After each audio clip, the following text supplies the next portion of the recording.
Welcome back to the Autoblog podcast. I'm Greg Migliore. It's a bright, cold, chilly Thursday afternoon. We are recording episode 703, the first week of November. Hope you're enjoying this weekend. Maybe in between football games, you might be doing some grilling or whatever it is you're doing.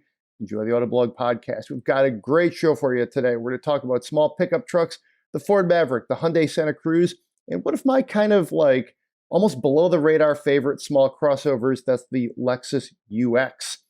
We also have a great show as far as SEMA this year. We didn't actually send anybody, but we've been looking at all of the very cool concept cars and trucks and things the tuners and the automakers did. The Ford Illuminator, I think that's probably going to come up. Plenty of other good stuff. Jeremy and Joel, the two editors joining me today, have each purchased Suburbans, old ones. And I think I'm just super excited. We will spend your money finally. But with that, let's bring in Joel and Jeremy. What's up, guys? Not much. It's also chilly down here in Columbus, Ohio. There you go. There you go. It's football weather, right? Big Ten weather, as we say. You guys feeling good about your Suburbans? Are they ready for winter? Yeah, tires are good. Four-wheel drive is active and all good. So obviously that doesn't help you stop, but set for winter. Yep, How are you doing there, Joel? I got a new set of wheels and tires for it. Got some, General Grabber tires. They're all-terrains that are snow rated, with raised white letters on the side to go along with the kind of 90s theme. Those are the exact same tires that I have on mine. Nice. Should we just do this right now? Jeremy and Joel bought Suburbans. Why don't we just do this right off the top? Totally spontaneous. Let's do it. So, Jeremy, what year did you buy what year Suburban did you get? Just tell us what we got here. Yeah, mine is a 1993. So it's the second year of that GMT 400 box, kind of boxy style. Not the super boxy old 80s ones, but the ones that if you were a child of the 80s growing up, you were kind of surrounded by them. So 1993, the one that I have is a K2500 4x4. The 2500 meaning it's built on the heavy duty chassis, and it has the optional 454 big block Chevy V8. Very cool. Very cool. When you speak of that generation, you and I are very close in age. I think actually within months, if I'm remembering here. That to me, like, I remember this SUV. I remember like going to like scout camp in like trucks like this. Like it seemed like what a lot of the parents had at the time. So I hear you. Totally, yeah. I'm sure Joel will echo me on this. Like growing up, I've always thought that the GMT 400 trucks were just really, really well designed. Exterior styling. There's plenty of problems with ergonomics and build quality and stuff like that, but the actual visual design of it, I think it's going to stand the test of time. Cool. Joel, what did you buy? So I got a slightly later GMT 400, and it's a K1500. So it's on the lighter duty version of the frame. That also means it's got a 5.7 liter small block Vortec. Nice. So Joel's is a Vortec. Mine's the previous one with the still throttle body, I believe. Yeah, and mine's got the like spider injection type of engine. What kind of shape is the interior in, Joel? Mine is in impressively clean condition. Yeah. And it was a fairly well optioned one with leather and power seats. Actually, a surprisingly nice stereo. And it was in pretty good shape overall. And that goes for most of the truck. What really got me was that it's really rust free, and when I've been driving it, the engine seems to be in good shape. Got a slightly wonky reading oil pressure gauge that has me slightly concerned, but other than that, it's just been like little things. I've had to replace the climate control knobs for the rear seats, and had a reflector I had to replace, and gonna change out the power mirrors, and the power driver's seat isn't working quite right. That one may not get fixed, but it's not like I'm changing that all that much. So basically cleaning, but with like little bumps and scrapes and things here and there. To hear Joel talk about that, that's actually the one thing that is a little iffy with mine also is the power driver's seat. When no one's sitting on it, it moves forward and back really well. When it's got my 200 something pounds sitting on it, it goes real slow. So, first thing I'm going to do is just go down there and grease things up and see if that kind of takes a little bit of resistance away. Besides that, though, everything works in mine. The super surprising thing is it's got 103,000 miles on it, something like that. And like just looking at the interior, you'd guess that it had 100 miles on it. The interior is literally spotless. Well, I guess that's not entirely true. GM kind of silk screened the dash with like the control information, and some of that silk screening has worn away. So there's a little bit of guesswork in figuring out what all the buttons are for sure. But besides that, it is absolutely spotless. I am going to replace the very top dash pad. I found a website, LMC Trucks. They basically sell every single piece of these things. It's almost like, if you've got a bare shell, you could build a Suburban out of their parts catalog. So I'm gonna get it's got like some sun cracks and stuff in the very top portion of the dash.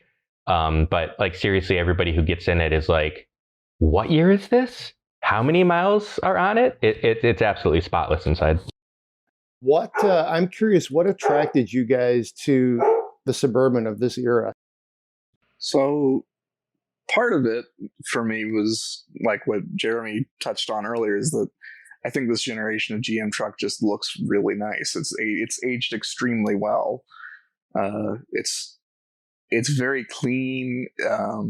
It's got a lot of that kind of boxy shape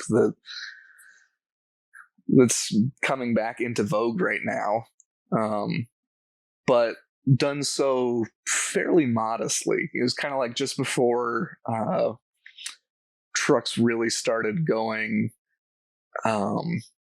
sort of ultra macho, kind of after I guess it would be second generation Dodge Ram came out in the mid 90s.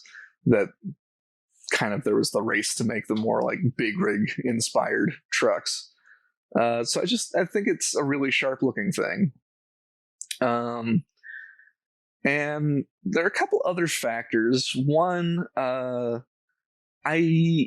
so when I'm looking at getting a car, if I'm not necessarily just straight replacing a car and maybe like adding to what vehicles I have, I don't like to have too much overlap. Like if I'm going to have a car, I want it to provide something different than what I've already got. And that was one of the issues that I had at the time. Was I had picked up a Turbo VW Beetle last year, and it was kind of fulfilling the same duties that my old Civic Si had. Kind of fun, daily-ish sort of vehicle. And I was like, I don't need both of them. I mean, the Civic was going to kind of become my winter car, but I was kind of tired of it and I wanted something different. And I didn't want to just kind of, I don't know, have another car that's kind of the same as something else I already have. And I've never had something with a V8 before, and I've never had a four-wheel drive vehicle before. And so those were a couple things that this filled in the gaps. And I was also looking for something that I could use for hauling like yard waste or furniture and just things like that. And neither the Beetle nor my Miata were particularly great for those things. So this just kind of ticked off a whole bunch of boxes. Actually, come to think of it, this is the first American car that I've ever owned. So it just checked off a lot of boxes for things that like I had not had the chance to try out and own, and it also offers some practical things that my other cars couldn't. Now, admittedly, I was at first looking at pickup trucks, but in this crazy pandemic market, pickup trucks are crazy expensive. Big SUVs, on the other hand, I've noticed have not been as expensive as pickup trucks. And I came across this one for kind of in my budget. I ended up spending about $6,000 on it. And now it's sitting in my driveway. Yeah, for me, I mean, echoing some of the things that Joel said, a big SUV like a Suburban is, it's kind of like either that or a pickup truck is kind of like the ultimate in utilitarian vehicles. The nice thing about a full-size SUV like the Suburban is that it's fully enclosed.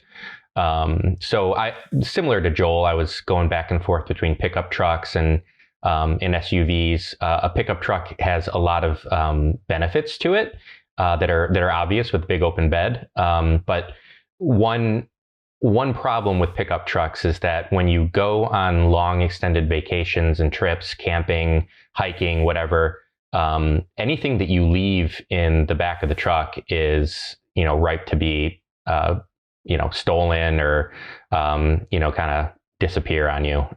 So that's a problem with trucks that you don't have with an SUV like the Suburban. You can lock the back and keep everything in there. And some of the stuff that we camp and hike with is pretty expensive.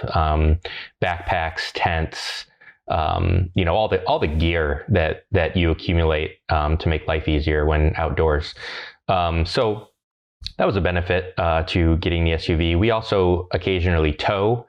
And the 2500 has a 10,000 pound tow rating. So that was important to me to have also. And then past that, I was looking for something older for a couple of reasons. One, I just like them. I like old kind of modernities. How do you say that? I think that's one of the vaccines, right? Yeah. It's got all the stuff that you really care about, like air conditioning, a decent stereo, power seats, power windows, power locks, that kind of stuff. But it's got Cruz. But there's no wonky lane keeping assist. There's no automatic emergency braking. There's no, and other things that I want, I'll add a backup camera. I've already got the radio and the screen to put that in, and the camera. I just have to install them and wire it up, and that'll be a winter project. And also, kind of being on the bell curve of things that are starting to appreciate was intriguing to me. The two vehicles that I narrowed my final search down to was the Suburban that I bought, and then I think it was a 1989 Ford Bronco. And the Bronco was very intriguing to me. It was a little bit more expensive, had some more miles on it, but it was in very, very good condition outside and inside. It had one spot of rust bubbling around the rear fender that I would have had to have dealt with, but besides that, it was spotless and solid. My Suburban also is spotless and solid.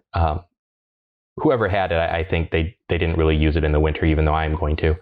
But the cool thing about that Bronco, it was actually a 5-speed manual transmission with the 5-liter V8. So I was super intrigued by it. I might have actually ended up with that, but I took my wife to go try both of them She loves driving stick shifts, and she would have had a lot of fun with the Bronco, the V8 manual transmission. But she pointed out some practical issues.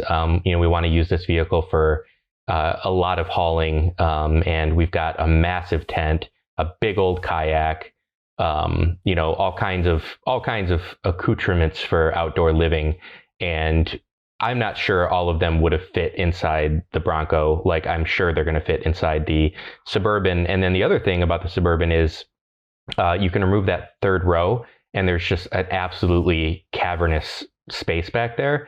So we'll still have potentially a back seat for friends, guests, the dogs, and whatnot.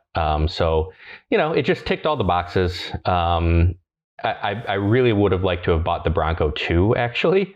Not Bronco 2 as in Ranger-based Bronco 2, but the Bronco also. Would have been cool to have both of them parked in my driveway, but that'd have been overkill. And I also, this sounds super hypocritical to say, but I lean green when it comes to automobile purchases. The Suburban is extremely not green, but having that vehicle parked in my driveway will allow my next car to be fully electric. Which it will be. My next vehicle will be probably a couple years old. I'm leaning towards BMW i3, but I'm open on that front. But having this, unfortunately gas guzzler, but having this super utilitarian, do everything car parked in the driveway takes any pressure off range anxiety. And having an EV be the only vehicle, I paid a little bit more than Joel did for mine.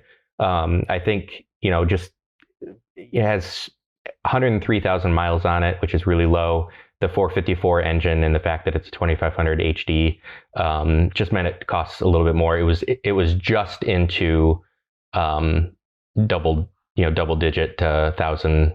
I don't remember exactly what the 10,000 something is what the final price was.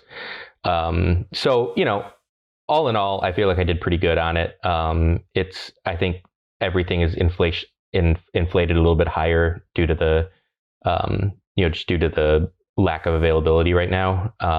But I don't think I'm going to lose a ton of money on it. I think, I don't know that it's going to appreciate the like Grand Wagoneer status or anything like that. But, I think there's always going to be an interest level in these things. And if I keep it in really good shape, I don't think it's going to depreciate to a crazy degree. I think we're actually at a point where you're going to see some of these like 90s SUVs, whether they're like the Bronco or some of the Jeeps, they've probably hit the bottom, and you're going to start seeing them to go back up. And we are seeing that with like Grand Wagoneers. I'm wondering if, maybe Suburbans, maybe even some of the later Tahoes and whatnot, Blazers, like, I don't know if they'll ever quite get collectible status, but I feel like good conditioned ones that maybe like some of the interesting like trims or models, Blazers, of course, too, might start to fit into that. Like, we would almost call it like the cars and bids territory. Exactly. Where it's maybe not like bring a trailer, like look at this expensive thing, but it's more like, hey, here's something you could buy. It's cool. It's not cheap, but you can probably get it and you can drive it. So I'm starting to think that that's where some of these 90s SUVs are going to start to land. And that's where the market's going. Yeah, no, I agree with you. I don't think I think that your description is perfectly. Cars and bids, yes. Bring a trailer, no. And it's also, we haven't mentioned Radwood at all. But like the emergence of that Radwood generation and interest in 90s vehicles is high.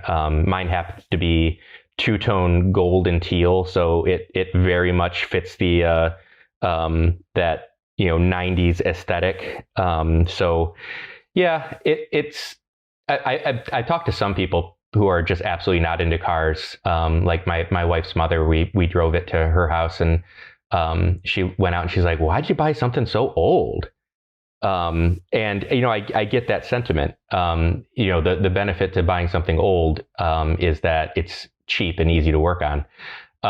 But other people, like people who are probably listening to this podcast, say like a 93 Suburban, that's cool. So it's just you got to know your market, and I think there's enough people who find that kind of thing interesting and cool that there'll always be a certain interest level in them on the market. Guys, I think we spent. Go ahead, Joel. Well, I was just gonna say, because I took my Suburban up to a crown rust prevention treatment place. Oh, good move. And the guy that runs the shop, he was really excited about my Suburban when I rolled up. He really liked it. He apparently had a '97 Tahoe that he was very fond of.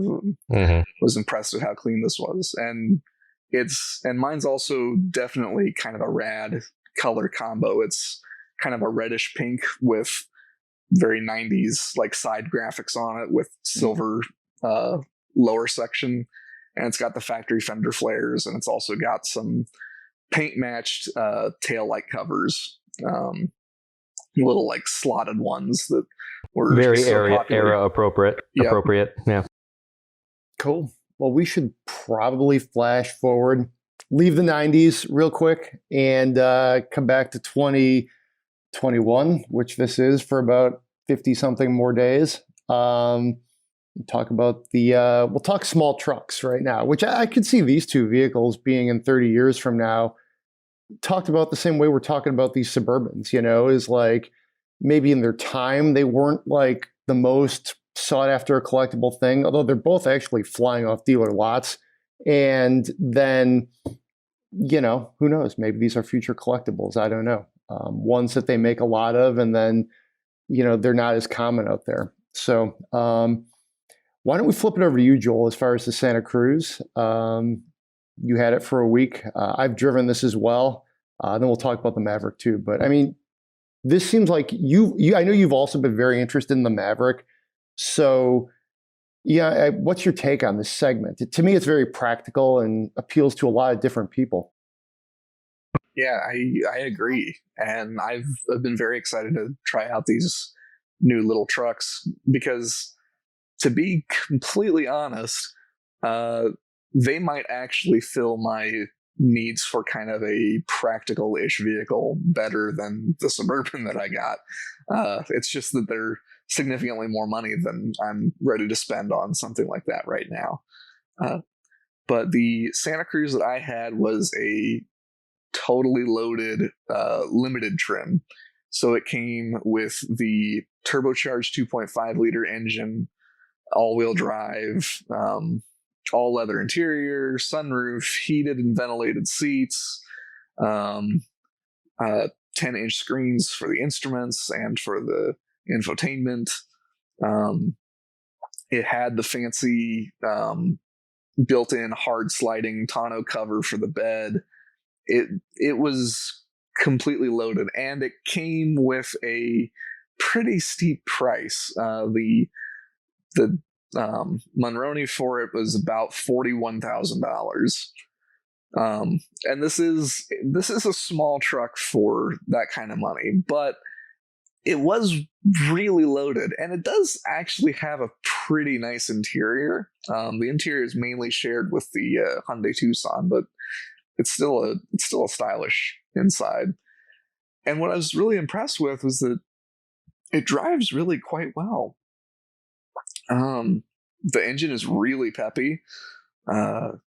It handles quite nice. It's fairly responsive when you turn into corners, and it feels very stable and planted, and it actually doesn't feel like it understeers too much. I mean, it's a front wheel drive based platform, but it doesn't feel like it understeers too much. It's actually kind of fun to drive. Engine's a little bit nasally when you're kind of getting on it. It's not the most pleasant thing, and the transmission could be a little bit quicker. It's smooth. So I mean, just normal driving around, it's really quite refined. It feels nice, but when you're getting on it, you start to see a little bit of the fact that it's not necessarily meant to be a sporty car, but it happens to be pretty nice to drive when you are driving it sporty. It rides really well too. It's pretty smooth. It soaks up bumps too well. It's obviously not as isolating as like a luxury car, but it's really nice to drive. What motor did you have again? Did you say that? Yeah, I had the Limited with the turbo engine. Oh, the turbo. Nice. Yeah, I'll be honest, I'm not even sure if Hyundai is giving out the lower trim ones with the naturally aspirated engine. I suspect that engine might actually be better almost than maybe Hyundai thinks it might be. Like, I don't necessarily think that would be a penalty engine. Would the turbo be more fun and make the Santa Cruz almost like more of a little bit of that sport truck vibe? Definitely. And that's kind of an advantage I think it has over the Maverick, is that turbo power plant, which is very nice. But, sometimes the base engine is fine in cars and trucks and SUVs. So, I don't know. I'd be very intrigued to try it just to see what the vibe is. Yeah, and I'm curious too, and I'm also curious because the naturally aspirated engine also has a more conventional automatic transmission, whereas the turbo engine has a dual clutch one. And I'm actually kind of curious if the automatic might even be a little bit smoother on shifting. But yeah, I'm very curious to drive the naturally aspirated one, in part because it's also priced pretty well. It doesn't have as cheap a base price as the base Maverick, but it's very comparable when you compare it with the XLT Maverick, which is honestly probably the one most people are going to walk away with, because you have to get at minimum the Maverick XLT to get cruise control on that truck.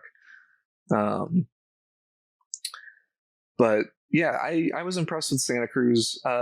One thing I will note, the bed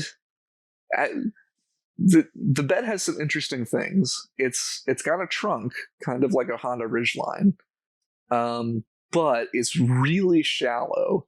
I put my groceries in there, and I had to tilt a gallon of milk over onto its side to get it to fit in there, because there's just not the height or depth. Also, because the Santa Cruz just has a normal tailgate, it only flips down. It doesn't swing out to the side like on a Ridgeline. It's quite a reach to get down into the trunk over the tailgate, which is kind of annoying.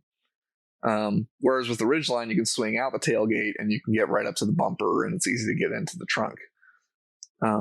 Also, the sliding tonneau cover is nice, but it's also really bulky, and the Santa Cruz's bed is not very big to begin with. So when you add this big kind of chunk of metal to the back of the bed, that can really impinge on your actual carrying space. Like if you're going to try to carry something kind of long and bulky, that's going to get in the way. So I would actually probably try and skip the built-in tonneau cover, especially because it is a four-door truck. So you do have the back seat, and you can even flip up the back seat cushions for some interior storage. And so when you've got that, you do have some covered, weatherproof, secure storage area. So, and you also have the trunk too. So I would not be that worried about getting the tonneau cover to have covered storage. Interesting. See, I'm a big fan of tonneau covers. I would almost always go for that, I think. And I think that's sort of an advantage that the Santa Cruz has over the Maverick, is that the sliding cover is so integrated into it as a feature. And it's, to me, one of the big selling points even. So, I would definitely, chalk that up as far as the Santa Cruz's favor. Yeah, I mean, it's interesting to me to think about these. You mentioned the Ridgeline too. I think right now is a great time to buy a small to a mid-sized truck, because there's so many new products out there like the Maverick. And I mean, a lot of they sort of reflect what each automaker, is. Hyundai has like really, cool design right now. I mean, I think it's cool. They're going with that turbo engine and some kind of interesting features like the tonneau cover. Ford, to me, with the Maverick, this is a Ford truck, quotation marks, built Ford tough. Is it as capable as the Ranger or the F-150? Of course not. But like just after driving one for a week, and I had the hybrid, it really it felt like a Ford truck, and I feel like we're turning to a drinking game. Every time I say the words Ford truck, let's do a shot or something. But it's like, that's the vibe they're going for here, Like, it's not like, well, it's this entry level thing, or it's like a crossover replacement. They're like, no, this is a truck. Okay. And that's fine. And I think for some people, you might prefer actually like more like the flexible crossover replacement, which is, if you remember, that's actually what the Ridgeline was like 15 years ago when it came out. They were like, hey, we actually saw this kind of space where we could maybe get a truck buyer, maybe we could get a crossover buyer, maybe get it kind of in between. So to me, it's just interesting, the different customers that they're trying to appeal to, but obviously there's going to be a ton of overlap. Maverick Hybrid is, I think, a really good value. It's a good hybrid. It's a good truck. It's a good, either one of those things it's good at. It's fulfilling the mission. You're looking at 42 miles per gallon in the city. That's awesome. On short drives, I would do like, I like dropping my son off at preschool. That's like, a quick like 4-mile round trip. And the onboard readout would be like, you just drove 2 miles on electricity. Well, that's cool. I mean, stuff like that, I think is really, really helpful. And I think it also shows off a little bit like, hey, this is what Ford was thinking when they're like, we're not going to do cars. We're going to do other things. And you're like, okay, well, now the Maverick is really the like replacement for the Ford Focus. If you look at it as far as like the type of customer and the type of price that they're going after, that's really what this is. And it takes a little bit of mental recalibration to kind of go there. But that's really what this is. You're appealing to like almost like an entry-level customer. You're just doing it in a different way. And frankly, what's cooler, a pickup truck or a Ford Focus? So I think now that I've driven it, it's crystallizing for me what they were doing a few years ago. But the interior is not as good as the Santa Cruz. You can compare different trims, and to your point there, Joel, like to get really anything out of Maverick, you kind of got to step up a little bit. I'm very curious what their take rate of the one that the MSRP is like $19,995. Like, how many of those are they going to sell? Maybe a lot. I don't know, but I'd be very curious to see. I know in their sales statement they put out some interesting data that something like, let's see, where is it? Like something like a quarter of the sales, I have it right here, are to people 18 to 35 years old, and they sold 4,140 Mavericks in October, which doubled up the Santa Cruz. Now, I don't know if there's any supply stuff going on there, but the Maverick is definitely putting some points on the board for Ford.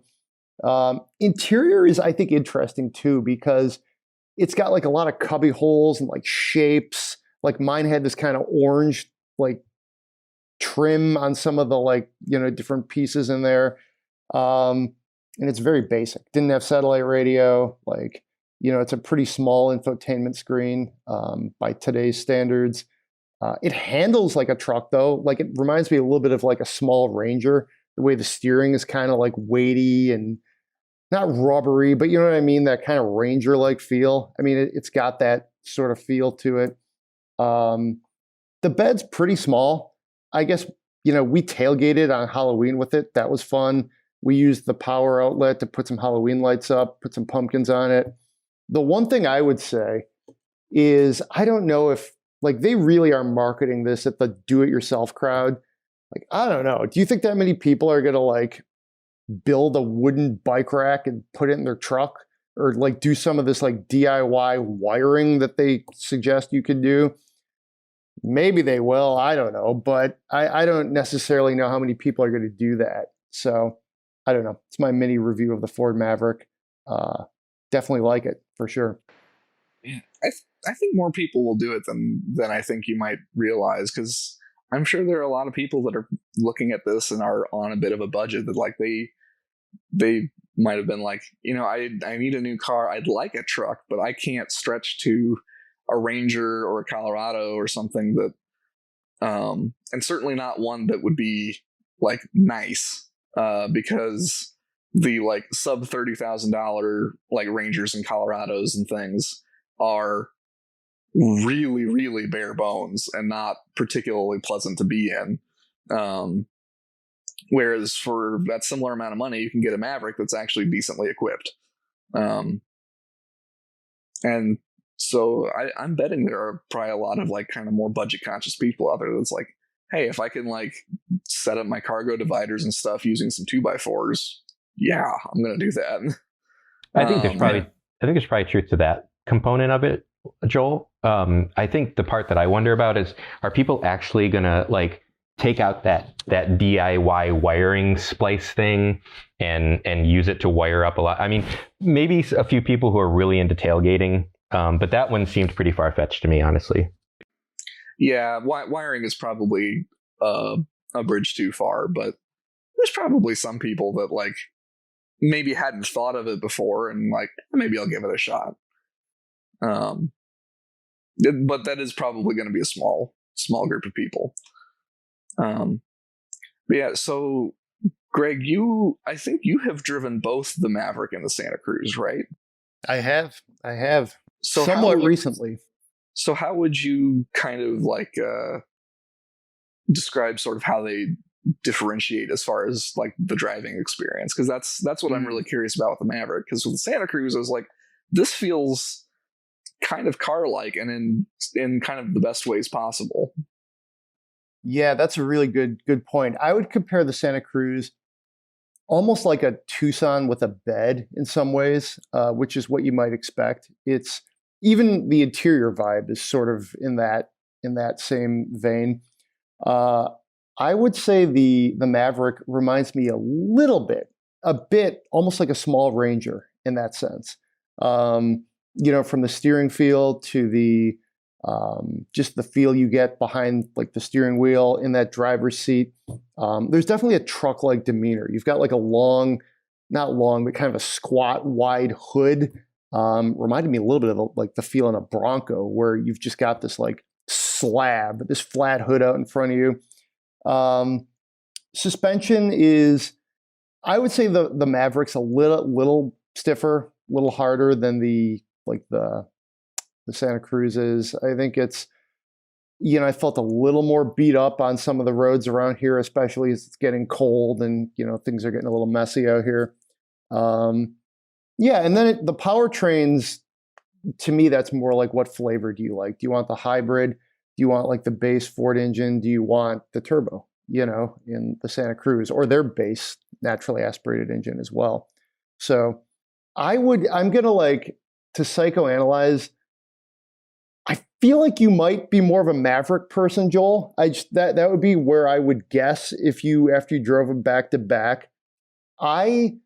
What I've kind of come down on is that the Maverick is going to be a little bit more of a mainstream play. I feel like there's going to be like a lot of truck buyers are going to look at this thing in a relatively serious way, because you can fit it in your garage. Like, it's really a nice sized little truck, and it still feels like a truck. And I feel like the Santa Cruz, I always thought the Santa Cruz was more of a higher risk play. Like, it's either going to be just this awesome game changing thing, or it's going to be a little bit more of like a trivia question. And I'm feeling that I think they're still going to sell a bunch of them. I think it's going to be a hot vehicle for a few years, but I don't necessarily think it's like a paradigm shift for like Hyundai or the industry. Like, I don't necessarily think we're going to go to like almost like crossover based car-like pickup trucks. What's the Ridgeline done? And it's like 15 years or so in existence. It's a nice truck, but I like it, but it never is sold like maybe Honda hoped it would. And I think the Santa Cruz will probably sell okay, and it'll be a crossover style play, and that'll be it.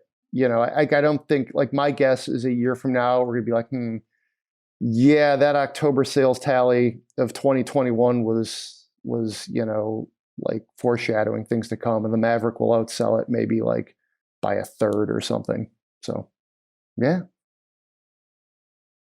Yeah, I mean, I could certainly. Well, and after driving the Santa Cruz, I could almost see myself in either of them. I know that the hybrid is very appealing to me in the Maverick for the fuel economy because,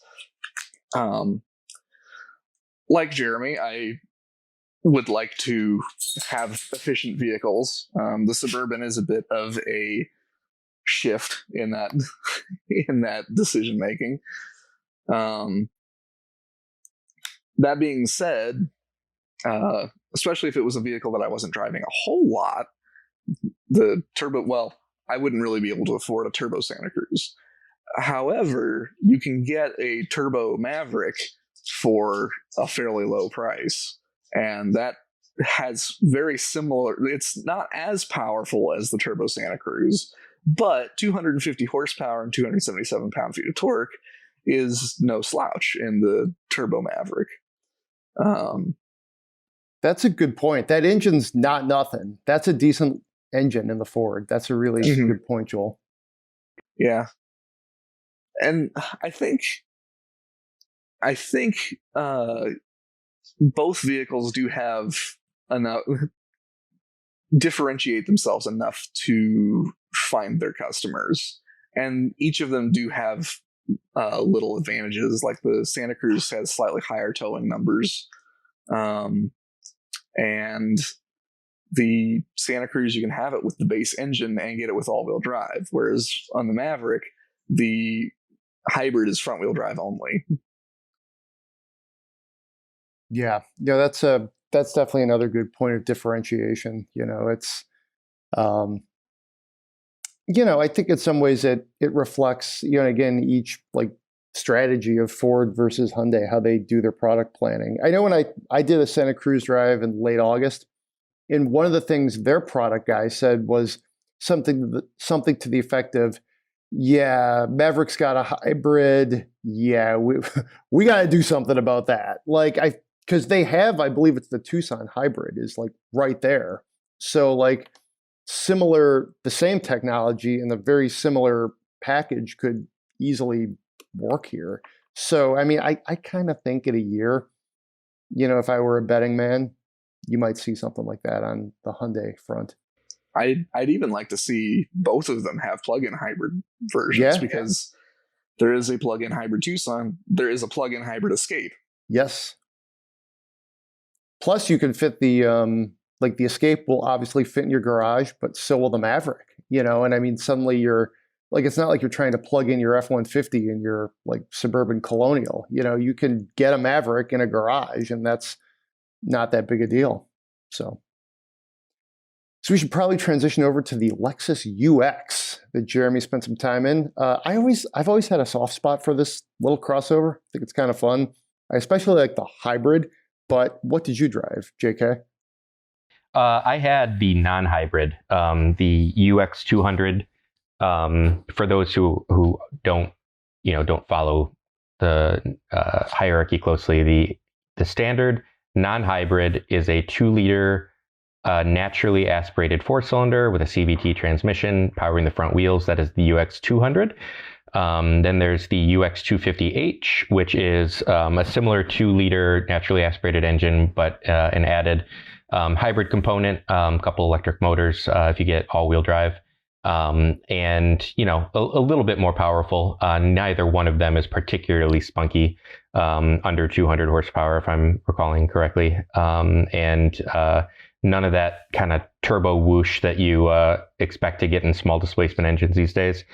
Driving enjoyment is not really the reason to buy one. I would say it's a really good option for people who are attracted to the Lexus badge, both for its kind of luxury status, established luxury status, and its well-deserved reputation for reliability. I fully expect that the UX will be just as reliable over a decade as any other high-end Toyota / Lexus product. It drives fine. It's kind of more European in flavor. It's not stiff but firm suspension. Steering is pretty much what you'd expect, not full of feel or anything else like that, but nicely weighted and direct. It's got plenty of room for 2 passengers and a weekend getaway's worth of stuff.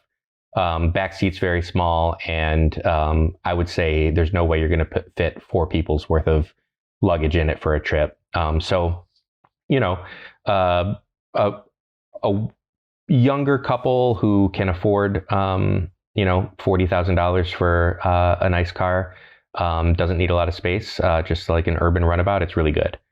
And I would say one of the best things about it is it definitely stands out. A lot of cars, the basic lozenge shape is, very common.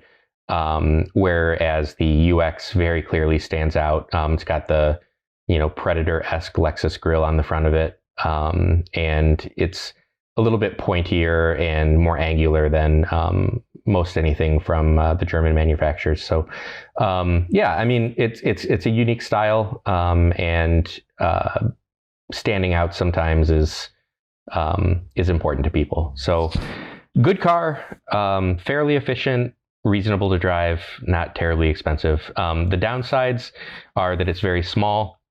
And just a kind of offshoot from that, when I did a buying guide on this vehicle, and I found that some readers tend to complain when we call a small car small.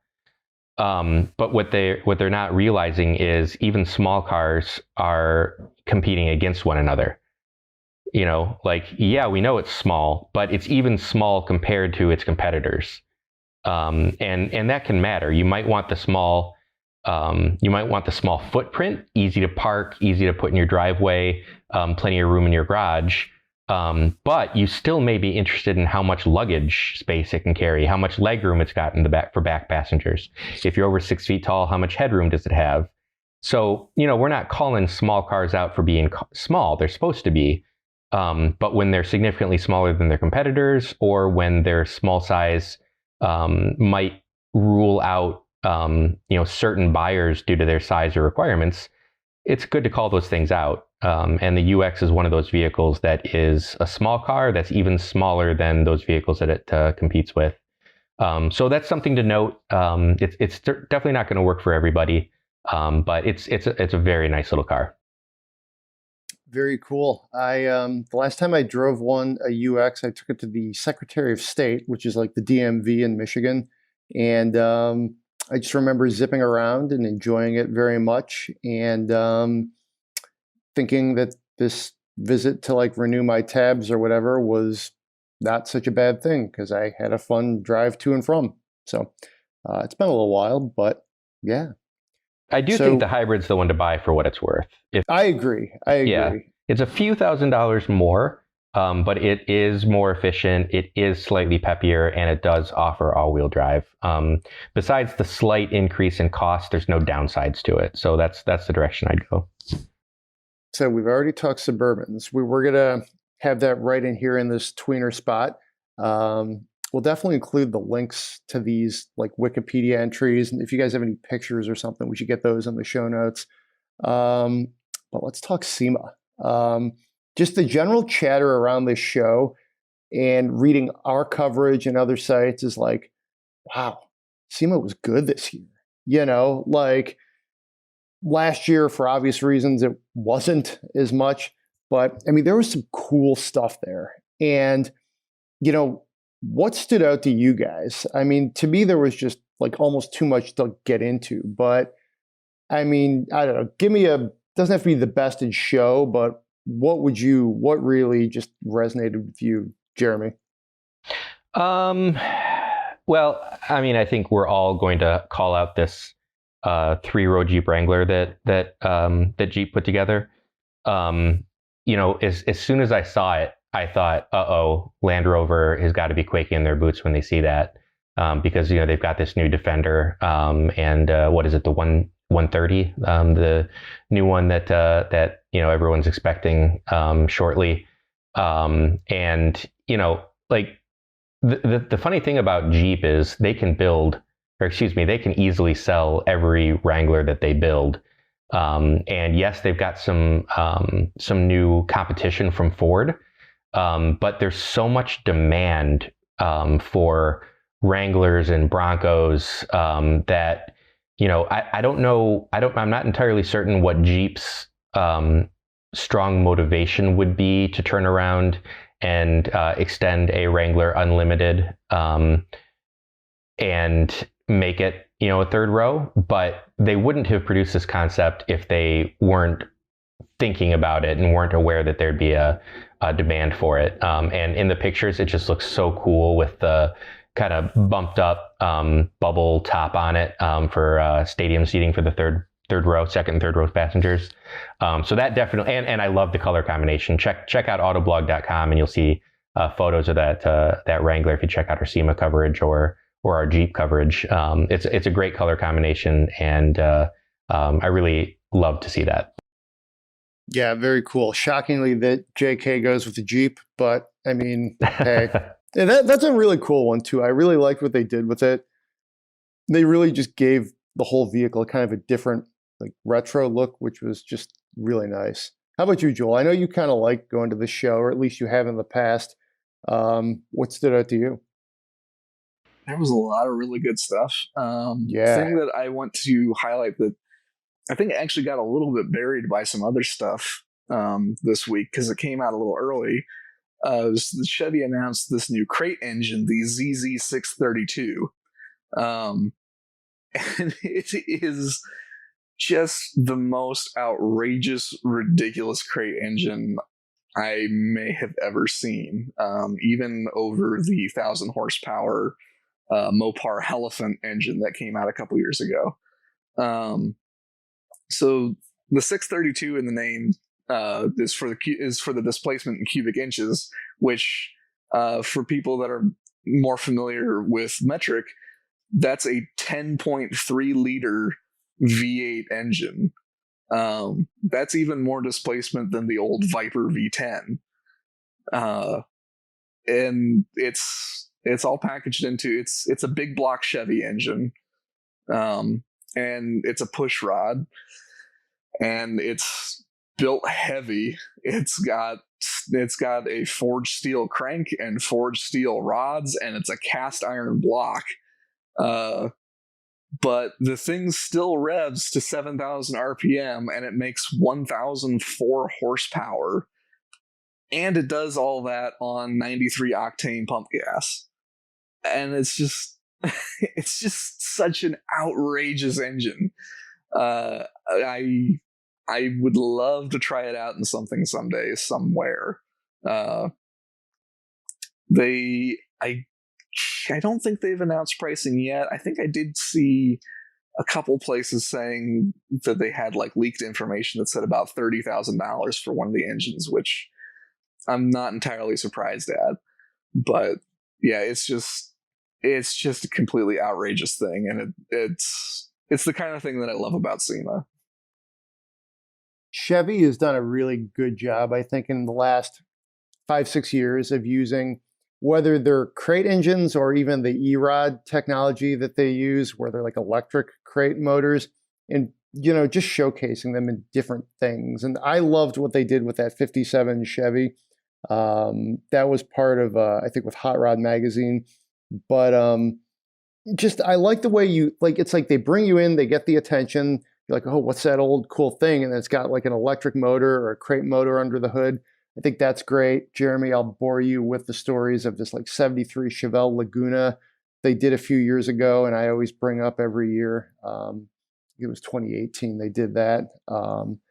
But Ford did something very similar, and you got to check out our list. It's called the Illuminator with their electric crate engine, which is essentially it's like a Mach-E like crate put in under the hood of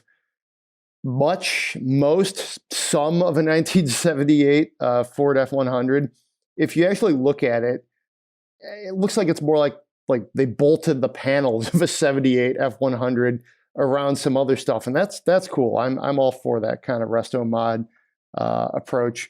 And it's, man, I mean, just that story went so viral. I was just on Twitter here in the background, and you guys might know Mike Wayland. He's an auto reporter for CNBC. He was tweeting out that the Illuminator is like on day 2 or 3 of its like top 5 for their website. And you're talking about like a financial website, right?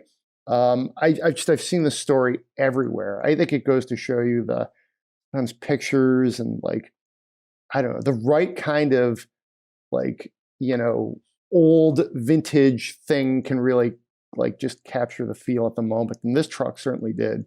So that was really cool too. And I guess the one thing I missed this year, I didn't go obviously, is I really love how Mopar and Jeep just at the end of their press conference, they serve beer and offer like food, snacks. I don't know if they did that this year, but I hope that's a tradition they continued. Whenever anybody would be like, oh, who's going to cover Jeep? It's at like 5 o'clock, which is like 8 o'clock, Eastern time, especially like day 1 of press days, you're probably still a little jet lagged. Be like, oh, I don't care. I'll cover it, and get the press kit, have a, I was going to say Molson, but probably not a Molson, Budweiser or something, and check out all the cool vehicles.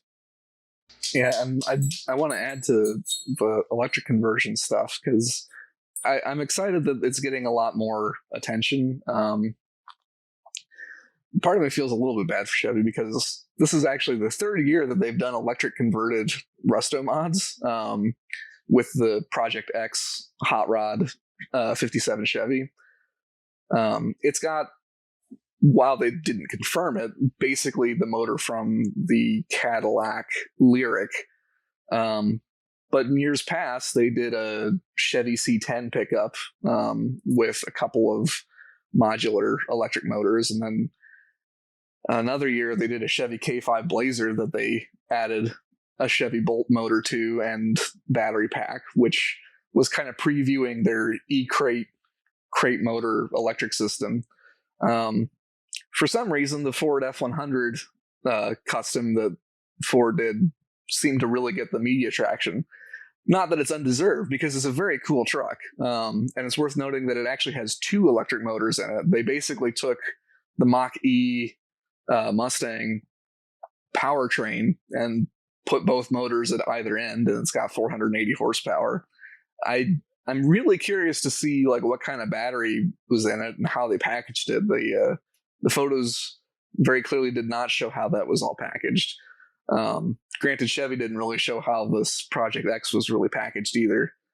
But I think it's a whole lot of Duracells, Joel. Yeah. Just like they a went whole on bunch Amazon and just put them in the trunk, wired them up like a radio. Cleaned out every single Walmart in town. Just went to that little battery stand and just shoved them all in the cart. But yeah, I'm really excited about that stuff because I think it's really cool, and I think it's an exciting way to be able to drive around in a classic and not really have any guilt. Yeah, I'm with Joel on this one. I'm not saying that I feel bad for GM or Chevrolet at all. It's not that at all.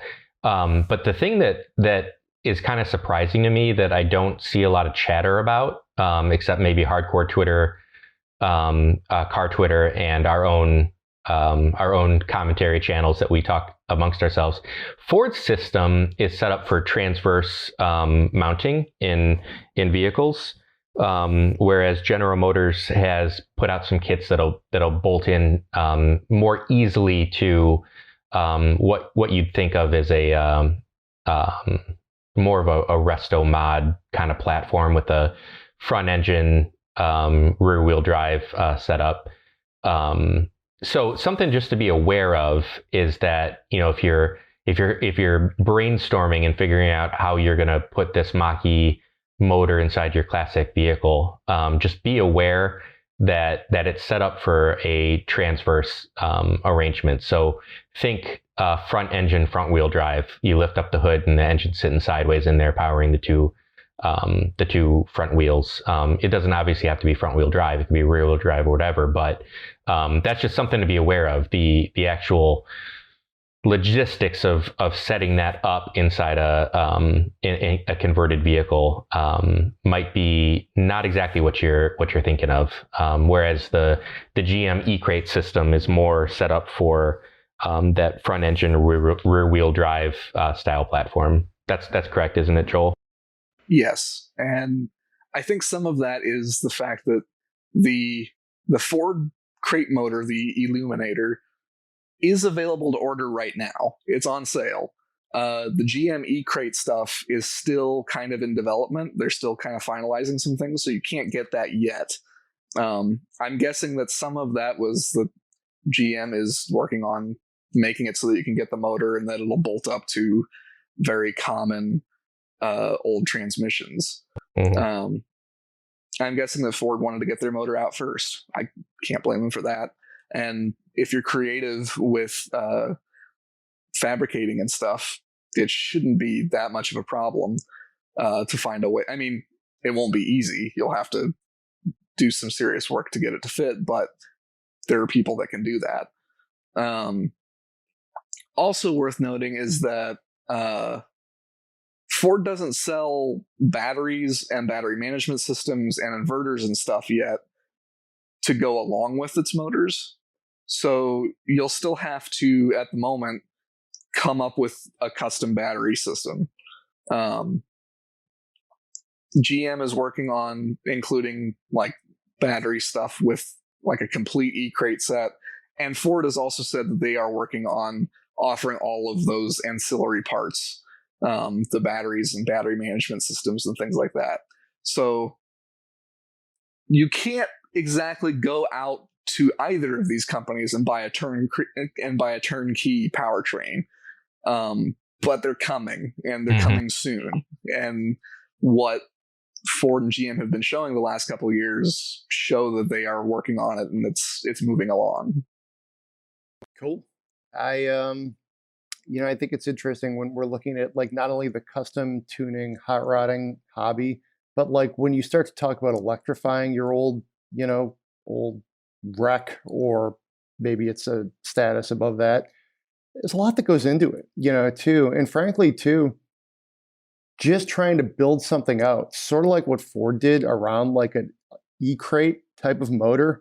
I mean, that's interesting. I mean, essentially what they have is almost like a soapbox derby, shell that they built out around this electric motor, which I think is cool.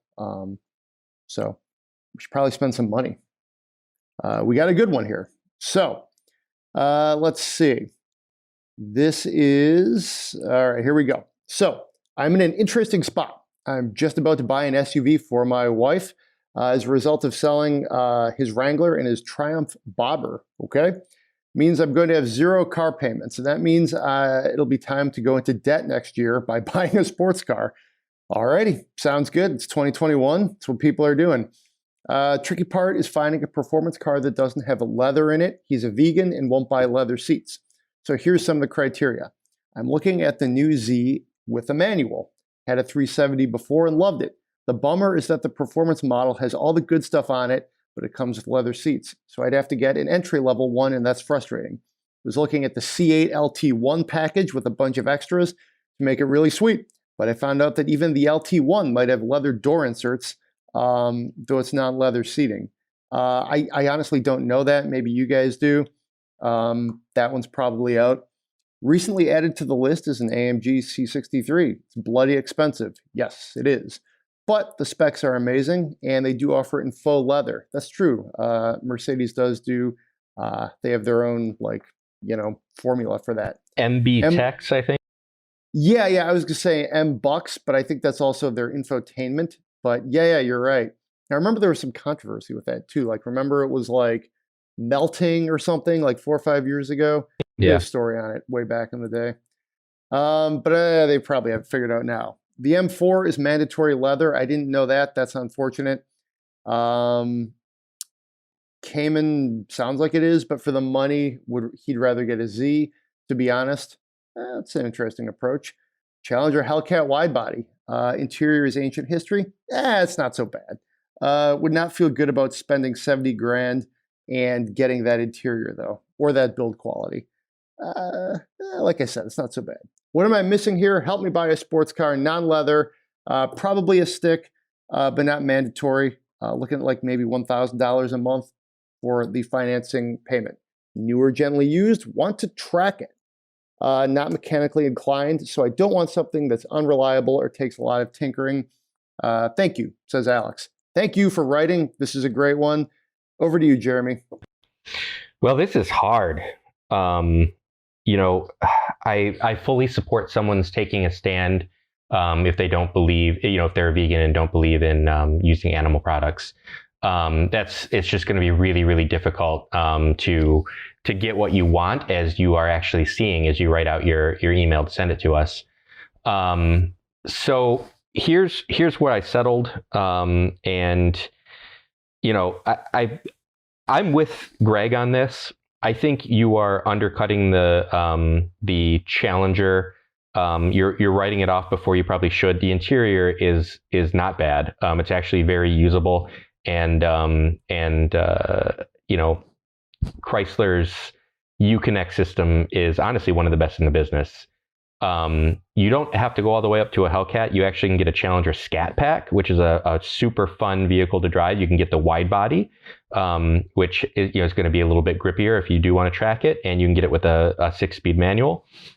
And the big naturally aspirated Hemi V8 engine. I wouldn't discount that. I mean, I would take it for a drive, take a closer look at it. But if it were me and I were spending my own money on this, I would look hard for a Mustang Shelby GT350R. Those had full Alcantara interiors, which is a man-made kind of suede-ish material.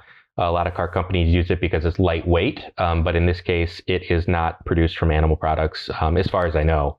I'm not a vegan, so I'm not like super, you know, expert level at that. But that's Alcantara. I believe the door panels and the seats and everything. Whether it's fully vegan, I don't know. I did an internet search on vegan cars, and I found that some are. Like the Polestars are actual vegan interiors, but you know, those are electric, obviously not a manual transmission, and obviously not something you're gonna want to take to a track. So yeah, I settled on look for a gently used Shelby Mustang GT 350R with the Alcantara interior. Interesting choice. Over to you, Joel. Yeah, so I'm not vegan either. And this is not something that I think a whole lot about when I've been looking at vehicles. But Jeremy mentioning stuff with Alcantara definitely helps. I would definitely look for vehicles that offer that. And that would also be potentially a way for you to get a higher trim level without having to get leather. Because Alcantara is often a like kind of plush fancy option. I think with the Corvette, if you get it without like the leather seats, I highly doubt that the door panels would have actual leather because that would cost money. And that's not something that Chevy is going to spend extra on kind of a lower trim level vehicle. It's very likely leatherette. Even with leather seats, there's a good chance it's also leatherette. Which when I say that, just to be clear, is like kind of a vinyl. It's an imitation leather. I think actually what I'm kind of thinking, and part of it was inspired by Jeremy mentioning Alcantara, is I'd say maybe look for a Chevy Camaro SS1LE. Because it had faux suede steering wheel and a shifter. And I don't think the standard Recaro seats were leather. I can't remember for sure. But that's a fantastic driving car. Mm-hmm. And the 1LE is actually, like, Chevy will warranty the 1LE even on track. So if you take it to a track and something goes wrong, you're still going to be covered by warranty, which is really nice. And it's just a really, really good car to drive. sure, it's got a couple of drawbacks. It's the visibility is one of them. And I mean, the backseat is kind of useless, but then the backseat is kind of useless in a Challenger or a Mustang. And some of the cars that you've looked at don't have backseats at all. And the SS1LE has a manual transmission too, and it's a good manual transmission. I think it would actually be a really strong one. I guess the other thing I would mention is be aware that a lot of the cars that you're going to be looking at, they might not have leather upholstery or anything, but they might have a leather steering wheel and leather shift knob, because that is a very common thing to make the car feel a little bit nicer. I mean, like a Miata or a Toyota 8.6 will come with a leather wrapped steering wheel and shift knob, because it's like they'll go cheaper on like the cloth upholstery and like the plastics and things, but they want something that to a lot of people feels nicer in their hands than like a rubber plastic steering wheel or something. So they'll actually use leather on the steering wheel and shifter. But yeah, so I'd say Camaro SS1LE, if you can find one of those, even like a year or two old, used, would be really, really great. Good choices. The 1LE is what did come to mind when I was kind of thinking about this, because I remember just how Spartan those interiors were, especially like when they first came out. Like those were some really basic cars, and I feel like they actually had to go back and put some things in and make you like actively go in and delete like the back seat or the speaker, just because it was such a like rough basic car that in some ways I think they wanted to make sure people knew what they were getting into before they went ahead and bought it. So that would be one. I would say a Scat Pack is another great option. The great thing about Chevy and Dodge is I don't think they put a whole lot of like leather into their cars. Like that's one of the things we ding them for, is their interiors are kind of a little filled with acres of hard plastics. So I think those are a couple places to look. And I would also say, and I've been the new Z car is very intriguing to me. I would take a look at that. I was trying to spec one out, but it doesn't look like you can really get that into it right now. So I don't really know. Maybe they don't even yet what like the basic Z car is going to look like as far as the interior. I mean, I'm sure they know, but they're not really saying per se. So, and also Nissan interiors tend to be pretty basic. So you might be able to get one of those without leather. So that might be an option. But I can't say for sure if they will or won't have leather in that car. Being a newer thing, that's one, to your point, Joel, they might say, yeah, we're going to give you a leather wrap steering wheel, a leather wrap shift knob, that sort of thing, just to like sort of say they did it. Sometimes I feel like car companies do that. Like there's like not a lot of leather in the car, but they'll do the steering wheel and the shift knob just to like literally put it on the site and in the press kit. So, but that car to me, just in general, is very appealing. I really feel like that could be, it's new, it's going to be different. It's, again, like if you're looking for like sort of a very traditional sports car, and this is the last go of how we think the Z is going to be, again, I don't have the greatest like intel on like, the leather content, but I do think that one is worth the time there, Alex, just doing a little more research in seeing what you could get. And also it's a new car. So I'm kind of wondering if, maybe you'll be able to order some of this stuff specially. Like if you granted, cars are flying off the lots, demand is so crazy, like car companies aren't going to necessarily let you write your own ticket too much. But I also think there might be some room to say, hey, look, I don't want this. Can you do this for me? And they might be able to. You might even have to pay. They'll say, well, it's the same price with or without the leather. But I'm wondering if that could be an option, and that might help you get the car you want if you're willing to sort of like literally reach out to customer service or reach out to a dealer.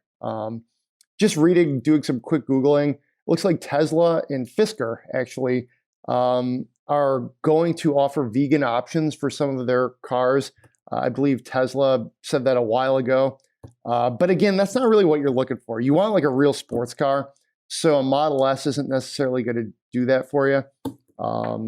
So, I mean, I guess I would kind of say do a little more research on the Nissan Z card, see what you can come up with.